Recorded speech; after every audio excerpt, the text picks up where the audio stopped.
സമസ്ത ഇവിടെ പ്രചരിപ്പിക്കാൻ ഉദ്ദേശിച്ച ആശയ ആദർശം എന്താണോ അത് പിൻപറ്റാത്തവരൊക്കെ പിന്നെ മുർത്തദ്ദുകളാണ്, അതേപോലെ പുത്തൻവാദികളാണ്, മുഷിരിക്കുകളാണ്, കാഫറുകളാണ് എന്ന നിലയ്ക്ക് ഇത് ഇപ്പോൾ ഇവരെ എന്തുകൊണ്ട് അകറ്റണം?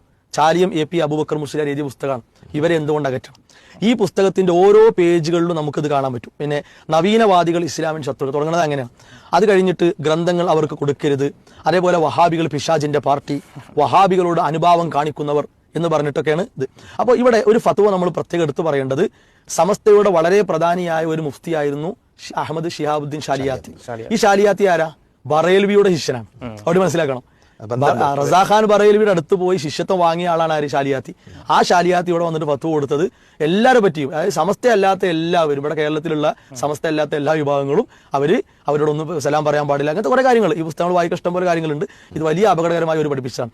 ഇനി മാത്രമല്ല, സമസ്തയുടെ പ്രസിഡന്റ് ആയിരുന്ന MA അബ്ദുൽ ഖാദർ മുസ്ലിയാർ, അദ്ദേഹം തെർക്കുൽ മുവാലാത്ത്, ബന്ധവിച്ഛേദം എന്ന ഒരു പുസ്തകം തന്നെ ഈ ഷാലിയാത്തിയുടെ ഫത്വയെ ഒന്നുകൂടി ബലപ്പെടുത്തിക്കൊണ്ട് അദ്ദേഹം എഴുതിയ പുസ്തകം. ഇതൊക്കെ സമസ്തയുടെ പിന്നെ വിൽപ്പന പുസ്തകങ്ങളായി ഇന്നുള്ളതാണ്. തെർക്കുൽ മുവാലാത്തി പുസ്തകം, ബന്ധവിച്ഛേദനം എന്നാണ് ഇതിന്റെ പേരെന്നെ.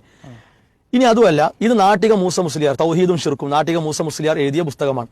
ഈ പുസ്തകത്തിലെ ചില വരികൾ വായിക്കുക. ഇതിലെന്താണിതാ, ഇതിന്റെ 39ാമത്തെ പേജ് കാണാം.